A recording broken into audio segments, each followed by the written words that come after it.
We're back with another Friday the 13th, but this time in 3D.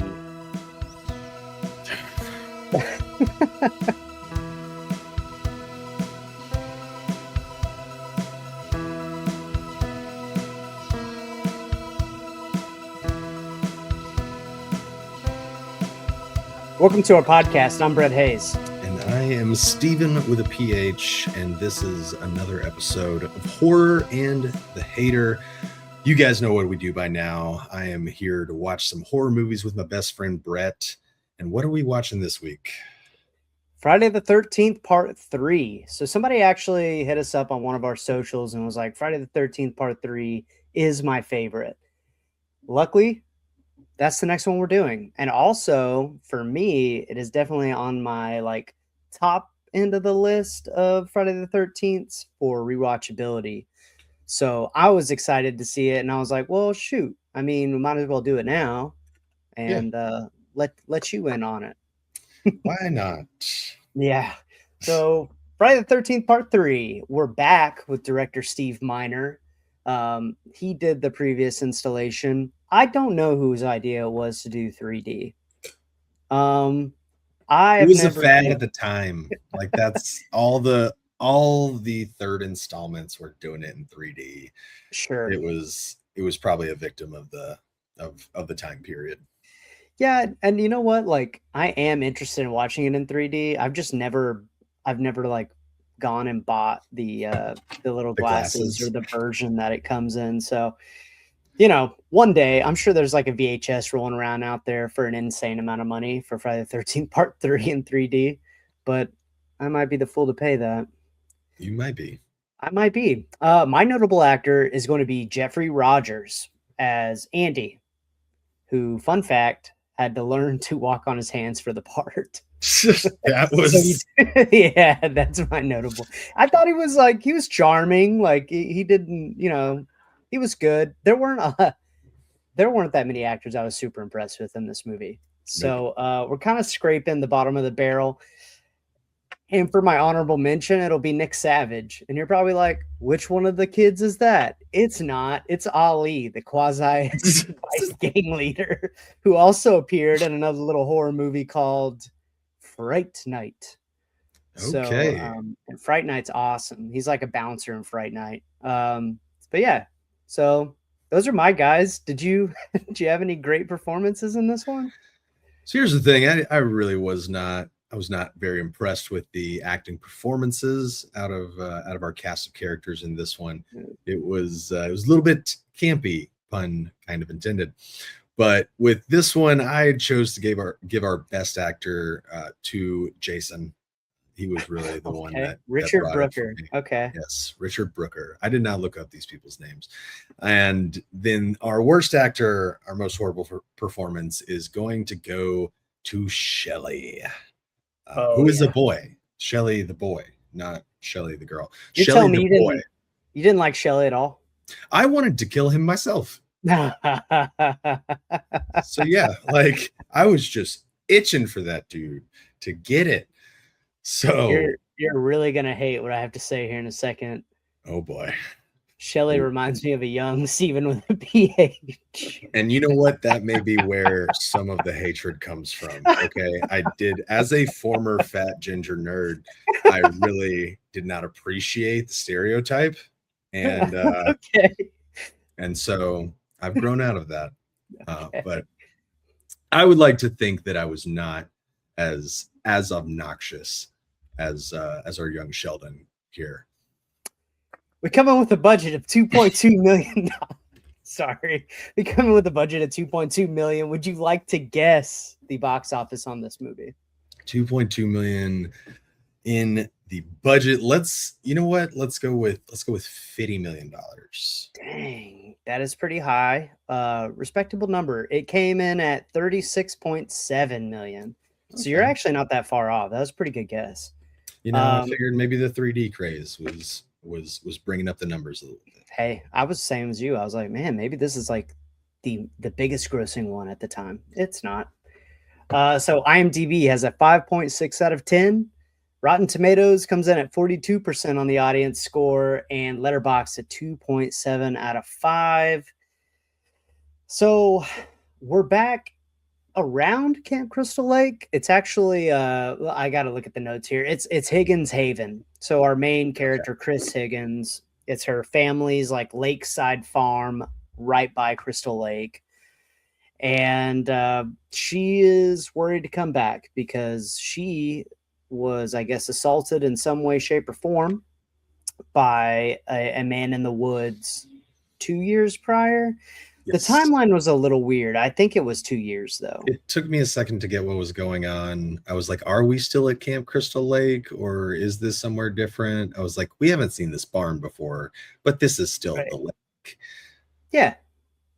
So they go out there. She brings a couple of her friends. There is a local guy there named Rick who I guess they have like a fling going on. They come back, they bump into a biker gang, and then people start just disappearing and reappearing in the worst ways possible. So that's pretty much it. That's the summary of the movie. Yeah. Would you care to walk us through the finer details? Sure. Let's get into this thing. So we open this movie by watching the last 6 minutes of the previous movie. Surprise. Surprise. Didn't think that was coming, did you? Nope. So literally we just watched, they just cut it in there. Like, I don't know if they added anything in at all. We didn't get to see Jason's face in that portion of it. So no, I think it was pretty much just, we're going to cut off 6 minutes of this thing and we're going to get this bitch over 90 minutes. Let's go. So so we have our little funky intro music, and you get to you have the titles popping out of the screen. And as we begin the first new scene of this movie, I then come to the sickening realization that this was not Friday the 13th Part 3. It was Friday the 13th Part 3D. and yeah, the yo-yoing, that's what really confirmed it. There were a lot of shovel handles going out into stuff and a lot of aggressive pointing, but it was really the yo-yo. That's what did it for me. Where I was, how effective was that? This is. I didn't have the glasses on, so like it's right. For me, it was really just like, okay, I bet this would be cool. Yeah, if I was watching this in 2006 or whatever. Have you ever seen 30 Minutes or Less?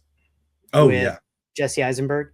Dude, we watched that movie whenever we lived together. Oh, that's right. 50 times. Oh, dude, such a good movie. But like, there's the point where they're both sitting in his dad's like den watching the 3D movie, and he's like, "Oh, I'm gonna Jason. Look at me." It's Friday the 13th Part 3 in 3D. So they're watching. Yeah, there you go. Oh man, that I forgot about that. Little movie trivia for you. Wow. Okay, so we are in Friday the 13th Part 3D. We start with this couple that they run a general store. It's like a general store, and it's their house and something else. I don't know. I can't get a grasp on the layout of this structure, but husband Harold is out there doing the laundry. His wife is yelling at him, complaining that he is screwing up the laundry. So she is sitting there watching a news report about Jason and all the killings at Camp Crystal Lake. Goes out to start gathering the laundry, but it is Jason waiting for her outside and not Harold. She doesn't seem to notice that it is not her husband and is instead a giant lurking sloth-faced man. But she gathers the laundry and goes back inside. Harold, on the other hand, he's in the store and he is munching on some fish food. Catches a bunny that's in the produce, and then he's just snacking around the store, just grabbing some OJ. You ever tried fish food? I don't believe I have. No, I've smelled it and I've been like, this probably wouldn't be great. Me neither. Yeah. So he eats the fish food and some donuts and some OJ, and that's when his wife catches him and is like, Harold, your doctor said you got to be losing weight. Stop eating them donuts. It is also hilarious. We're going to get to this in the next movie as well, but for what classified as fat back then, when you get all the characters that are getting fat shamed, and you're like, you look like you're just like, maybe a little thick, but not bad. We've come a long way, and maybe not in the best way. But we go. Harold goes to put the bunny back and finds that the other bunny is dead in the cage. Crazy. Then we have a snake that pops out at him and pops out at the camera as well. I bet that was fun in 3D. So the big fake snake pops out and he runs out and runs back into the house, goes to take a dump, grabs his whiskey stash. It scares the shit out of him because that's why he runs back. When the snake like jumps out, he like grabs his stomach and he just starts running towards the bathroom. See, I did not notice that. I was too focused on the snake on a coat hanger that they had. That's why like right when he runs past her, it's like, it's all that garbage you've been eating. Well, then he runs into this bathroom that's also like a storage closet, but then also has like a bunch of doors in it that go to, I don't even know what it is. It's like, it's wild. But he's in there taking a dump. He hears something, starts going around trying to figure out what it is, opens up one of the doors and gets a cleaver in the chest. The wife comes to investigate. She gets scared by a mouse. And then as she backs away from the mouse, hand comes out of the little window in the door, grabs her, and we see a knife or something gets shoved through the back of her head. We really don't know. It's a hand, and then all the blood starts coming out of the hand. I'd like to think it was her crocheting needles. Yeah, that would have been poetic. So, finally silencing her the way that Harold never could. Oh my God. So we flash to a group of friends. They're going on a camping trip, all loaded up into the van. Let's meet this little cast of characters that we got. So we have Andy and Debbie. They are the obligatory horny young couple. We have Chris, who is getting through some trauma from this specific lake. So not sure why we're going back. We have Chuck and Chili, who I will be affectionately referring to as Cheech and Lady Chong, our stoner couple. Okay. And then we have Shelly, the fat ginger nerd, who shall not be compared to anyone else. He is his own character, and I think he should be measured on his own marks. They go to pick up Vera. They're trying to set Vera up with Shelly. I don't know what Vera did to them. And he's a real downer about all the weed smoking, and he's pulling these stupid pranks, and he's got a weird briefcase that he has to keep with him and nobody can look into. Well, so that's his whole world. It's his whole world is in that briefcase. Whatever is in that his little Mary Poppins bag there. So they think they're about to get pulled over by some troopers, and they're freaking out, trying to put out the weed. And turns out the troopers, they are speeding past them to get to the scene of Jason's last murders. They're at that grocery store / house / whatever it was. So teens see the bodies get loaded into the ambulance. They're wondering what's going on down there. They almost run over a hobo on the road. And then they pick him up, trying to help him out. And he shows them this cool eyeball that he found. And then goes into like creepy prophet mode. And it's like, I have warned thee. I have warned thee. This is our new Crazy Ralph. Folks. He can't hold a candle to him. I was very disappointed. Yeah. It's like when they recast somebody in a movie. It's like, here's the thing. Yeah, Maggie Gyllenhaal was fine, but it's not the same. But they so they get to the camp. Chris goes to take her stuff to the room, and she is grabbed by a random man. It's just Rick, her old flame, that is there. She's nervous about being back at the camp after 2 years. And she wants to take it slow. And Rick is really, really backed up. And so he's like, Yeah, totally. We can do that. So they get the camp ready. Chris is still feeling really uneasy. We get shirtless Rick hauling hay up to the top of the barn, and he's trying to sweet talk Chris the whole time when suddenly they hear a scream from the house. Something is wrong. They go to investigate and immediately split up whenever they get in there. So she goes to open a closet and she finds Shelly with an axe through his head. Chris obviously freaks out based on her previous experience at this location. And everyone runs in. Turns out it's another one of Shelly's stupid pranks. So he gets up laughing, pulls the little fake axe off of his head. And yeah, everybody's kind of pissed at Shelly. Right. He can't figure out what he did wrong. He's just being funny. So Deb and Chris, they go and have a little walk and talk. Shelly and Vera, they go to the store, and Shelly tosses his wallet over to Vera to pay, but it's grabbed by some leather jacketed tough gal with a couple of tough guy biker friends. And as soon as I heard them talk, I could not wait for them to get murdered. So after a little humiliation ritual, they get the wallet back. They get in the car, and Shelly backs in to the guys' motorcycles, knocking them over. Our biker Ali is pissed.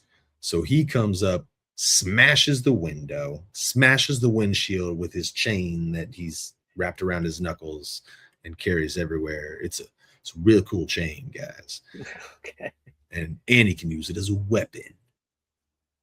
So breaks some windows, and then Shelly just, has the balls, and so he pulls a U-turn and tries to run over the bike again. And it's that was just a like, sick U-turn, dude.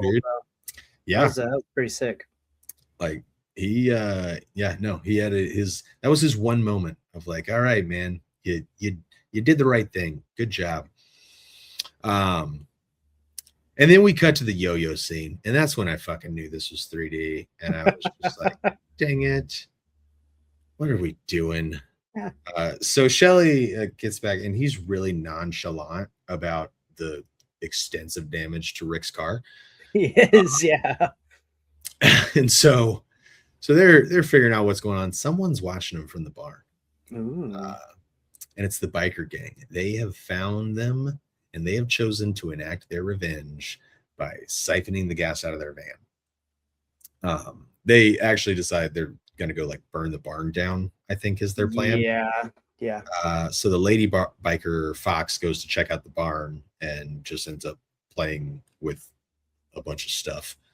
But somebody follows her into the barn. She trips and almost impales her face on a pitchfork, which is a little bit of foreshadowing for you.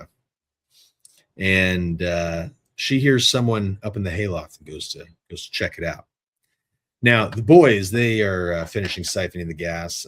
They're not just committing gas theft. They're doing the barn arson thing. And so one of our guys, I believe it's Loco, goes over there. And I don't know his name. I didn't catch it.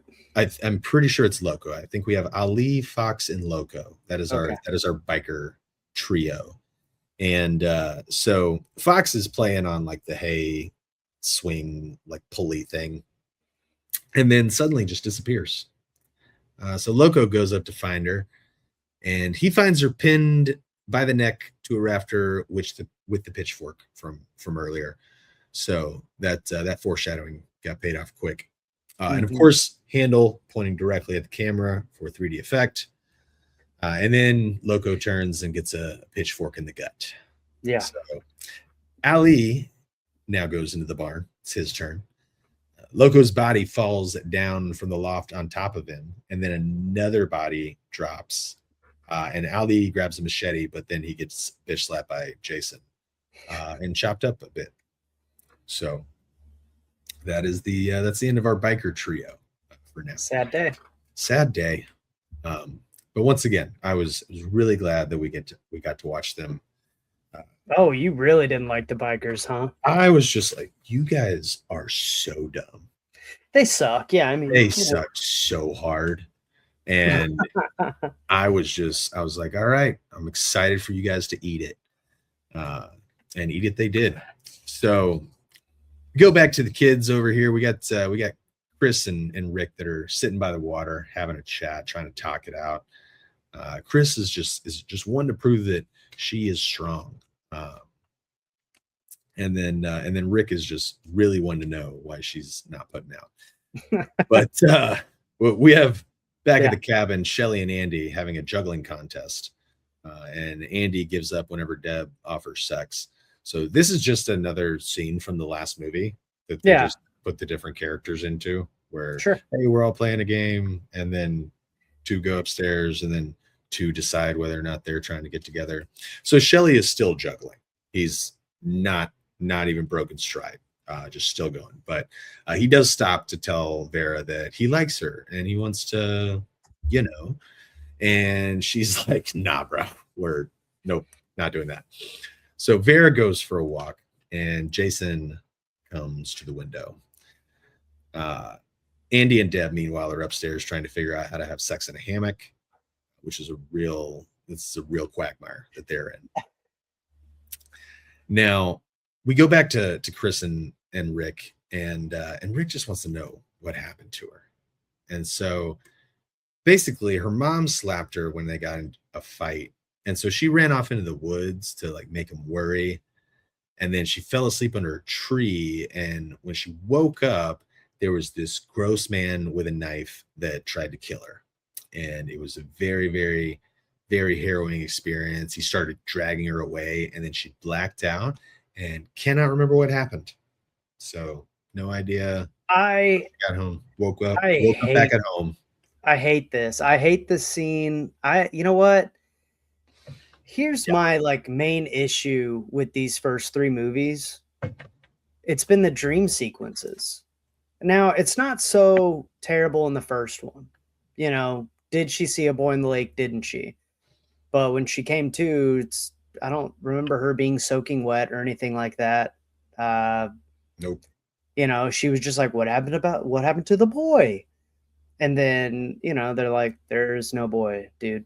Yeah. And we go to the second one, and there's this dream sequence at the end where Jenny is saved by Paul and Muffin's at the door alive again. And Hmm. then Jason comes through the window and, you know, Yeah. They picked presumably, us out with the dog still being alive.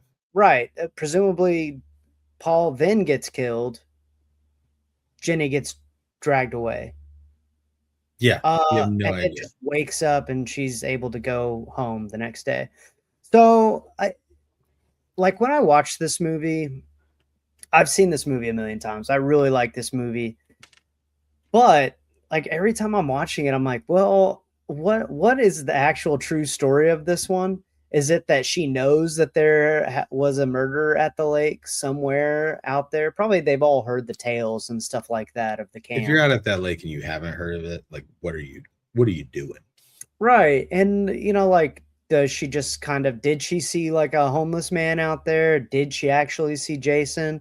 Did If she she just have a nightmare based on all the right, Jason tales? because she says she woke up in her bed and then her parents were like, they didn't We really don't say believe anything you. about Yeah, it, they you never said know? anything about it.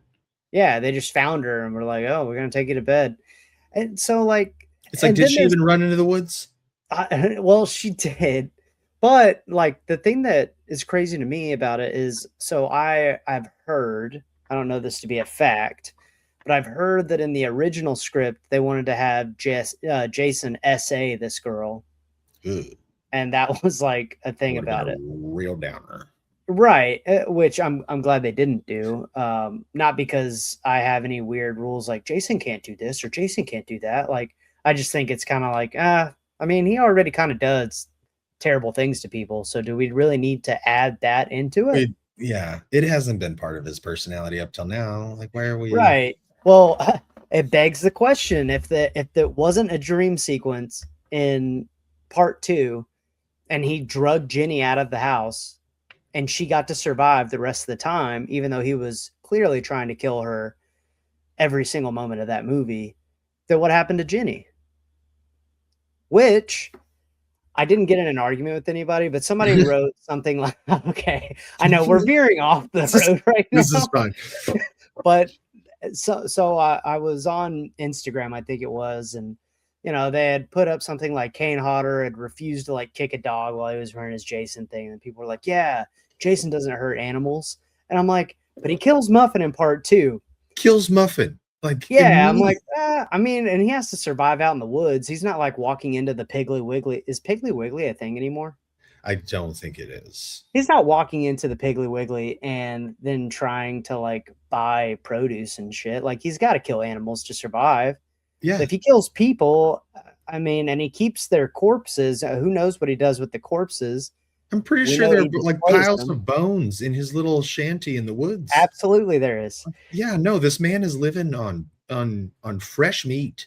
Right, which is what I'm like. They were like, "Oh, he wouldn't kill Muffin," and I'm like, "Well, I mean, I didn't He really say anything after that, but I absolutely was did. like, I mean, He but I absolutely mean, if killed the Muffin. dream sequence is true, and Jenny apparently would have also been essayed at that moment, and then Muffin is still alive, which means that he killed a different dog or fox or coyote Something. There was a dead that animal that was looked found. exactly like Yeah, Muffin. a white-haired dead animal. So, Right, a yeah, small white-haired animal with a bow. There yeah, was a second one in the forest that it drives me crazy because then it brings up those discussions of like what happened. It all comes down to these people that made this movie were just trying to make money and they were just throwing all this crap together. And even though it was mostly the same people who worked on part 2 working on part 3, they somehow could not get their stories straight. And it bothers me. They're the only ones that did these dream sequences that make no freaking sense. yeah. It's Drives me just, I crazy. mean, So, what do you here we tell are me right talking now? about it. What do you believe? Was Chrissy SA? Did it even ever happen to her? Like what happened I out in the woods? Did Jason leave her alive? On if he saw I a blacked out woman in the middle of the woods, did he leave her alive? that's the thing is like if she actually was out in the woods and encountered Jason, then I have to believe that she was somehow just able to get away through some kind of happenstance. Maybe she got like a lucky crotch shot, or he got, hit by a tree branch as he was running. Who knows what kind of weird Looney Tunes Sure, shit they would come up to get her out sure. of this. In that moment of extreme adrenaline, that she really did just like black out and have a little bit of memory loss about what was going on.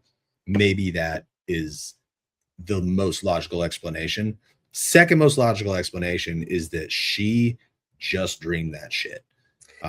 That she And literally just dude, she may have gone out into the woods and slept walked her ass back in some kind of a weird, that's where walk I back. like to err on this because it's not anybody actually coming out and saying this is it. Like there's intentions, right? Well, we intended to write it this way.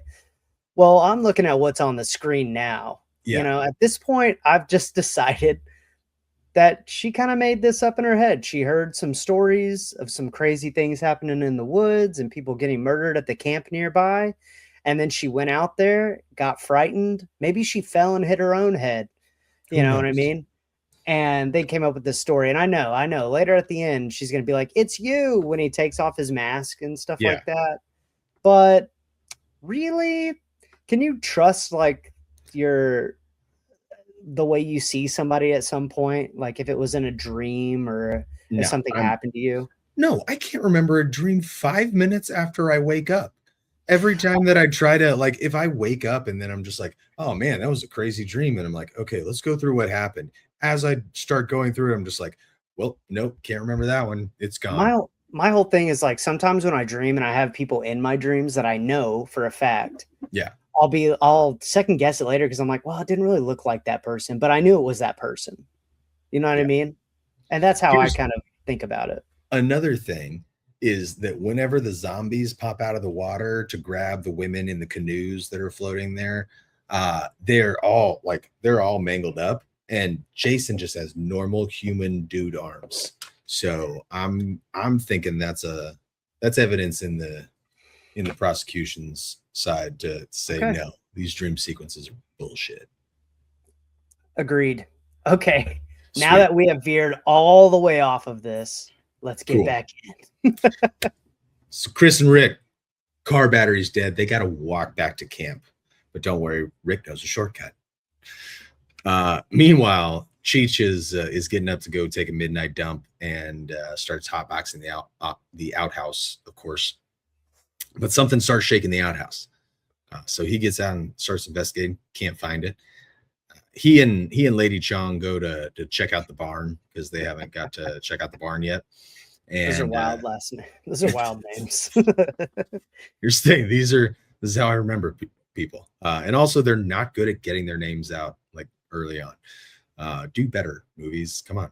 If you can do this much exposition, but you can't give me somebody's name consistently. Anyway, they go to check out the barn and they're trying to get back at Shelly for the prank that he pulled earlier, but they cannot find him. Vera is sitting over on the dock, and suddenly a hand reaches out of the water, grabs her ankle, and of course it's Shelly again. This time he is in a wetsuit. He has brought a full wetsuit, a harpoon gun, and a hockey mask that may look vaguely familiar to some of the viewers out there. And guys, he's just doing this so that Vera will like him. And that's why he has to pretend to be a serial killer and, play dead. Yeah. It's the only move he has. But no, yeah, I can't. What he says, isn't it towards the beginning where they were like, just be yourself? And he pulls his mask up. He's like, would you be yourself if you look like this? Like me. Yeah. I remember the first time watching that, like sitting in terror, like, what is he going to look like? Is this the Elephant Man? And then it's just him. And I laughed so chubby hard. Ginger. Even worse than the Elephant Man. No, that's so funny. No, dude. Chubby Ginger with the inability to grow facial hair. He loathes himself. He does. And in this part of my notes, I just wrote, I can't wait for this dude to die. So he sits on a bench and hears a noise in the barn, thinks it's Chuck and Chili, and goes to the barn, and a dead cow's head drops on him. And then we go back to Vera. So Vera has dropped his wallet in the water and then has to wade in to get it out. And then that's when we see Jason just stroll down the dock in his hockey mask, his newly acquired hockey mask. She thinks it's still Shelly just playing pranks because he's wearing the hockey mask. And then he shoots her in the eye with a harpoon gun in yet another gratuitous 3D movie shot. That was cool, though. That was in harpoon to the eyes up there, dude. The marksmanship on Jason. Yeah. Like, for having eyes that are on either side of his face, like, the dude is a straight shooter. Well done. He in his previous installation where he just had one eye hole cut out of a potato sack, I would imagine now he's like, what the hell? I can actually use both of my eyes. I mean, that's true. And here's the thing. I mean, snipers, I feel like they go one eye anyway. So he's just been training with that one eye, just getting that thing ready to go over years and years. So we get our harpoon gun to the eye, and Jason just saunters back down the dock and sees the light in the upstairs window. And he just knows that there's teens having sex up there. Mm-hmm. And he's got to go do something about it. So Debbie goes to shower off the smell of sin after her and Andy do things in the hammock. And Andy goes to grab a beer. And he walks on his hands to go get the beer for some reason. And as he walks, still on his hands, back to the room, he looks up to see our machete-wielding hockey player who slices him from the taint down. And then we have Deb getting out of the shower. She's wondering where Andy is with these beers. She's decided she doesn't want a beer, which is oddly, once again, almost shot for shot out of the situation from part 2. Yeah, a little bit. It's, yeah, we're just, these, they don't repeat themselves, but they rhyme, So Deb, she gets out of the shower. She's calling for Andy. She grabs a magazine and goes to sit in the hammock. And then all of a sudden, blood starts to drip down onto the pages of the magazine. And she looks up to see Andy's dead body hanging in the rafters, just kind of like crumpled up into a ball and then just like shoved up there. And then that's when a hand grabs her from under the hammock and a machete blade just pushes its way up through her chest. Now, this one, they didn't do the like straight down shot where we get the machete blade coming towards the screen. So this one wasn't as 3D inspired as some of the other ones. It's okay. They don't all have to be 3D. Sure, it still looks cool, you know, but you at least got a couple of like drops of blood coming down at you from Andy's dangling body. So Chris and Rick are walking back in the dark. Cheech and Lady Chong are making popcorn in the kitchen when all of a sudden the lights go out. So he goes to check the fuse box like a man, and he makes his way down into this creepy basement with some dead skunks and pinup calendars. And Chili thinks that Cheech is at the door, but it's actually Shelly with a giant gash on his neck. Let me guess. For help. Playing another game, isn't he? That's what Chili thinks. Yeah, he's just playing another prank. She's like, Shelly, you rascal, quit your fooling, and goes back to her popcorn. Shelly, on the other hand, is really playing this one up. So he falls to the ground and goes to the point of like stopping breathing. It's like real commitment to the bit. Wow. Back in the basement, Cheech gets shoved into the fuse box, which almost fixes the lights, but like not really. They start to flicker, so it turns them into horror movie lights. And so Chili is over here just telling Shelly to quit fooling around. But as she gets closer, she sees that, oh yeah, no, his throat's like coming out of his body. So she freaks out, runs upstairs trying to find Andy and Deb, and finds their bodies. Jason then grabs a fire poker and just runs her through with that. And that one's pretty quick. So we don't get a whole lot of fanfare with her death. Chris and Rick, they have finally made it back to the camp, and things are pretty quiet. They're wondering what's going on. They find the burning popcorn, but they are not seeing any people around here. Right. So Rick goes to investigate, and he gets captured by Jason. Jason then picks him up by the head and squeezes him until an eyeball pops out of his head, fulfilling the prophecy from the street bum earlier. So somehow Chris did not hear him scream when his head gets popped from right inside the wall. Other side. Well, there was like a pretty heavy storm raging. Like a lot of wind. I guess the wind was going crazy. Around. Shit was yeah. You can't always hear a head popping when shit's clattering. I've never heard one, so it could have happened right next to either one of us. We would never know. Yeah. Chris goes upstairs to investigate. She finds the shower still running, and the tub is full of bloody clothes. What? She knows that something's off. She's running outside to find Rick. She finds the body of Loco, one of our friendly bikers from earlier, hanging from a tree. Runs back into the house, and this wind is just whipping, and it's trying to open up all the doors and windows. So she is calling out to Rick for help. Doesn't even know that he's dead. But then suddenly, as she calls out for Rick, her prayers are answered, and Rick comes bursting through the window. Just his dead body just comes. Jason just shot puts him through the window, and it's a little freaky. She's not in a good space.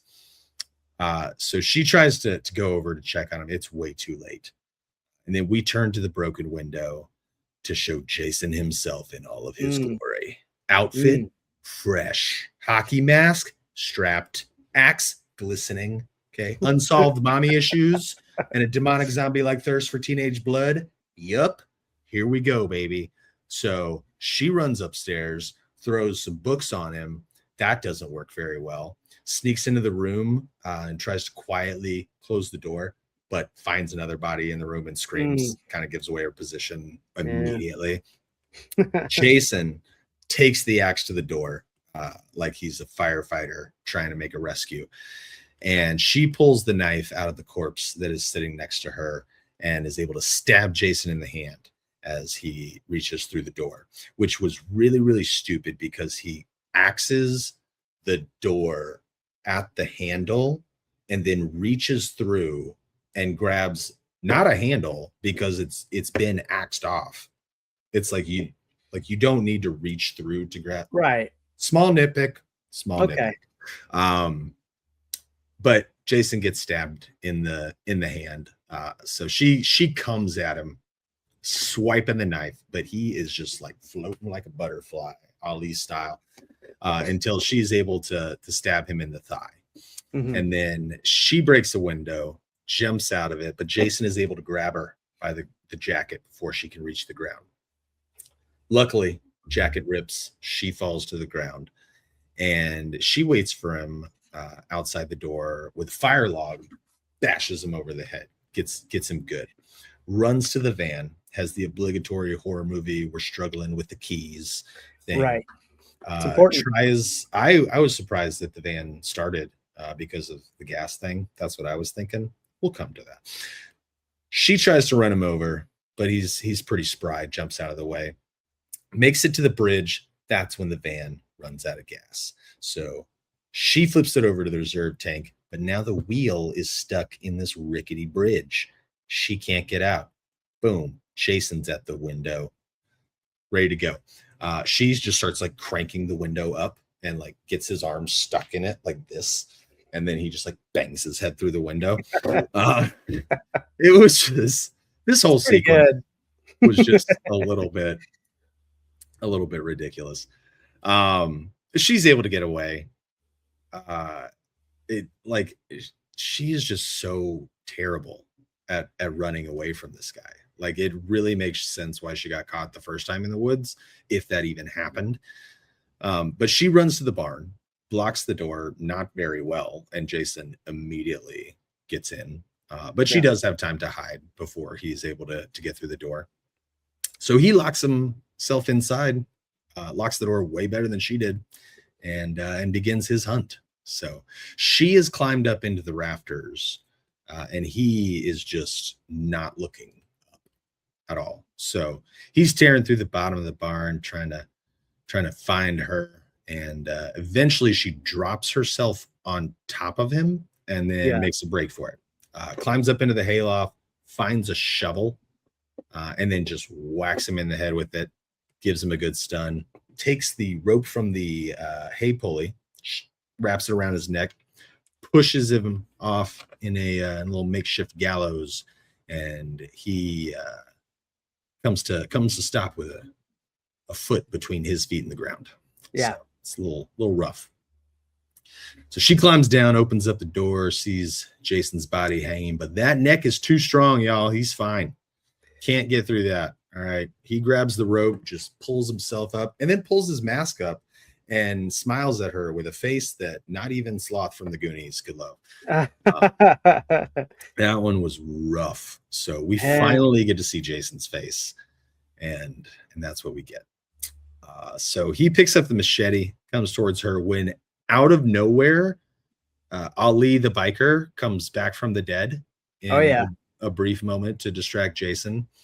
And then Ali gets his hand chopped off by the machete, and then gets a machete to the dome. And then now he is actually dead. Yeah. That one also bugged me. I was like, last we saw Ali, Jason was just laying into this dude with a machete, and now he's back. I don't understand. I don't really remember. I mean, I should remember this, but when he was like hitting him in the barn, did he have the machete in his hands, or was he beating him with his fists? I don't know, but like, I mean, he's a big dude. 6'8"? Dude, he was. Well, no. I mean, I guess you could you could survive just a beating, but I thought he had the machete. Okay. It was just, I thought it was lazy. I thought it was awesome. I was like, "Oh shit, Um, Ollie's alive." yeah, not for long though. So Yeah. he's actually dead now. Um, and while Jason is making sure he's actually dead this time, Chris grabs an axe and swings it, just landing it right in Jason's mask. Uh, so Yep. he's coming at her with the zombie fingers because it's a fucking 3D movie. And then he falls down to the ground motionless. Yeah. So she goes out to the water, and like every other bitch in the series gets into the canoe and goes out to the middle of the lake to sleep it off. Wakes up screaming from a nightmare in the middle of the lake and gets freaked out by a log on the water before looking up to the house and seeing Jason's bloody face just grinning at her from the upstairs window. So I thought that the log, like, kind of psych out was definitely just for the audience. I Yeah. mean, she just wanted to be in the middle, but the moment that you saw the log, you were like, "Oh, are we gonna Like, oh, get something some coming up from the obligatory water. jump?" Yeah. Yeah. And then we go to the real jump scare, which is Jason in the window with just giant gash in his face. And he is, yeah, he looks like he's just fine. But yeah, so Chris looks around just trying to locate him when suddenly a zombie-like body of a woman this time pops out of the water and grabs Chris, pulling her into the depths. And then we flash to state troopers at the house, putting Chris in the car, and we pan to see Jason's body with the axe Yeah. still in his head. And then the movie ends with little ripple on a lake, and that's what we got. Yeah. I mean, during that final act, I guess they do another dream sequence. This one without the filter. But it was, him playing peekaboo in the house, busting open the front door, running at her, and then as she screams and kind of cowers, she looks back and it's gone. It was a dream. I don't think you can really trust Chris's memory. No, not at all. Interesting. Not at all. Exhibit B. No, just yeah, so this movie's got a lot of things I really do like about it. Obviously there are plenty of issues, but I thought some of the kills and gore effects were really good in this one. I think it was a big step up from part 2. Yeah, we actually got more on-screen kills this time instead of. Yeah, really, the only off-screen was Shelly, right? Yeah, Shelly the only off-screen. We still got like a good, Or good Fox. gore effect with him. Yeah, we didn't see Fox either. We saw the aftermath with that one. So there were a couple that we didn't, but they did a better job of they paid it off. Yeah, they paid off a lot more, which is great. I mean, so for me, I mean, like, already you're starting off on a good one. Ali, when he does finally succumb to Jason and he gets his hand chopped off, I thought that was pretty cool. I don't know, I thought Rick getting his head smashed and the eyeballs popping out was really cool. That one was fun. That was definitely the most fun death of the whole harpoon thing. Shot was awesome. One of my favorites. Yeah. And then, I mean, even hacking up Andy as he's walking on his hands. Right. You don't get to the whole thing. See it, but yeah. But once it was brutal. You're like, oh shit. Yeah. So you get a good payoff with it, with his like crumpled body just folded into the rafters. So that one was still, even though you didn't get to see all of it, I still feel good about how they paid it off. The actors, man. Oh, the final girl, worst one. Easily, right? Yeah. I mean, Chris, holy cow. I didn't know if I wanted to say cow or crap just then, but both of them work. Yeah. I don't even know why Rick was into her. It's like, dude, like, if you want it, like, if you want some that bad, I'm sure you can find another crazy girl. Well, they know each other well, that there's history there. I guess. I didn't believe her. No. Not even once. I just thought the actress didn't do a very good job. I'm sorry. I'm not here to say I can do any better. So if the first comment is "Where's your movie?" It's not out there. Comparatively speaking to the other final girls we've seen in just the Friday the 13th franchise, she's the worst so Yeah. far. I don't know about this. So I was like looking it up. People like really like Chris because it's like, oh, she's overcoming her trauma and shifting the focus of we're kind of rooting for Jason and now we're rooting for her to overcome these obstacles in her life. I really wasn't rooting for her at Nope. all. And you know the funny part is right. It's not funny at all. But right when Shelly died, I was like, well, I don't really have another person to root for because I don't really care about the rest of these characters. Yeah. I liked Shelly. Not because the actor that played him particularly well. I enjoyed his character. He is one of my favorite characters in Friday the 13th in the franchise, just because he's off. Um, It's fun to all hate. of his all of his jokes fall right through to the ground. Yep. And again, just bringing the mask up and being like, "What if he looked like this?" It's like, okay, like Seth Rogen's older cousin. Like, okay, yeah, that's pretty scary, dude. But yeah, Yeah. I mean, like, I don't know, man. I don't care for many of the character actors in this movie, but I did like most of the different types of characters we got here. And yeah, sure, you had Andy and what's her name? Deb. Deb as the canoodling teens, but Right. also they actually had a little bit more dialogue than that. They They I were a would lot say they more were a fun to better watch. couple. Yeah, they were a Yeah, better couple than the previous couple. right. And Cheech and Lady Chong, they didn't really do anything in this movie, but They were uh, just there to be they were characters. fun. They Yeah. were fun. Their whole banter when they were actually in their little what mother-in-law suite out there. Mhm. Or was it that? I always thought it was detached, but it's not. It's like in the back of the cabin, right? I have no idea I about the think it's whole in the back of transfer the cabin. thing. Yeah, it's all I So think it's all part of one building. right. And so like, yeah, I mean, good. So yeah, the dialogue wasn't terrible. It was It was kind poorly of delivered. poorly Yeah. yeah. No. And I have a similar thing. That's kind of where I'm at with this movie as well, where it's like the acting was just god awful, but the characters were a little bit more fun. You kind of had a little bit more diversity of them. They each had their Yeah, own little. You had it's like, hey, we got our horny couple, we got our stoner couple, we got our traumatized lady, we got our one girl that's kind of like out there and she's single, and then our nerdy guy who's chasing after the girl. So you had fun sure. character dynamics that worked well together. But yeah, then you just proceed to kind of recycle all the different plot points and scenes from the last movie. It's like, come on, man. Yeah, You can't come up with a different thing for these kids to be doing. but as a horror movie that you're gonna go see at the drive-in or on a Friday or Saturday night, I think it's awesome. I don't come to this I don't come to these movies for in-depth story and character development and breakdown. That's why I'm here. Oh, well, whoops. Yeah, I even with all the issues I have, the likes, I mean, the kills are great.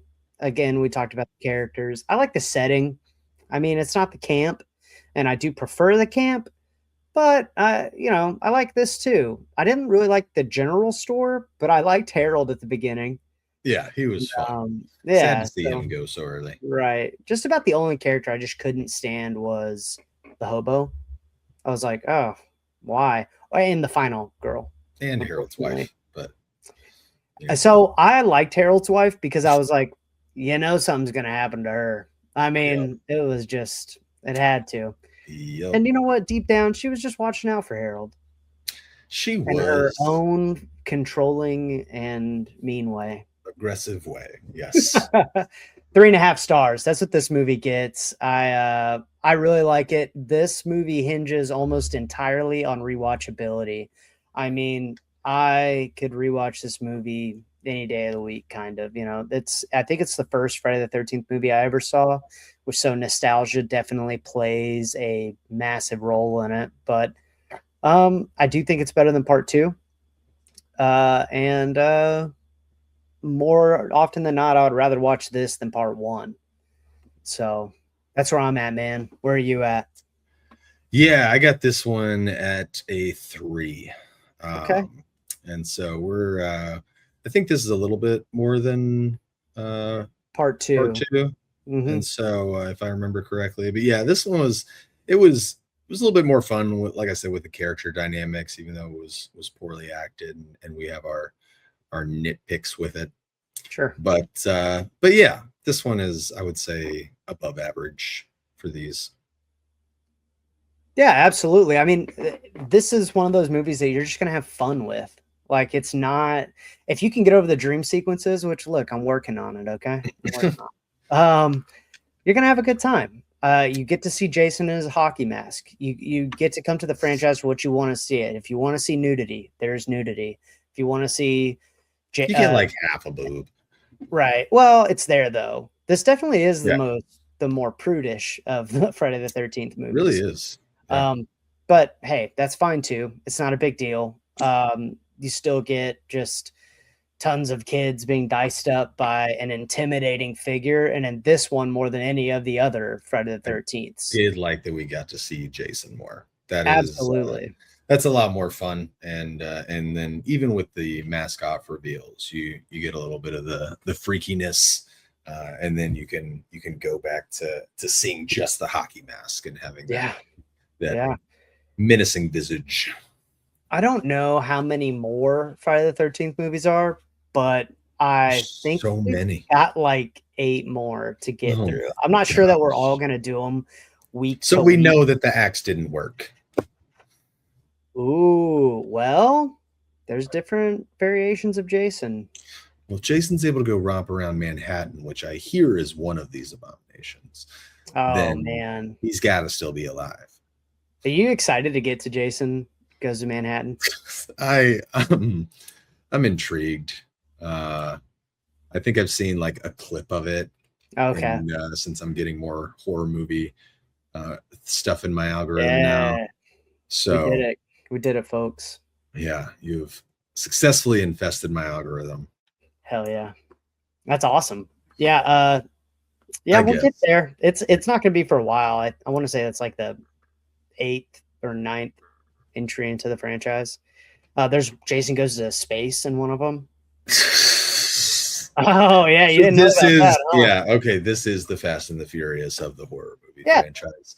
Oh yeah, Friday the 13th horror genre out there. Cool. So you know, got it. I would kind of like to see this in its proper format of 3D. So hopefully I can make that happen someday. Maybe that'll add to the movie. You have a VCR? No, I still have a VCR. Were they even able to do? Oh yeah, they could do 3D movies on VCR. Yeah, right? It's that color distortion thing, right? Yeah. You could probably find it with the color distortion on YouTube. You could probably find a digital version of it with the color distortion. I'm sure, but you won't be able to. You have to buy the glasses separately. It's the whole thing. Right, but wait, the glasses come with the VHS, but not with the DVD?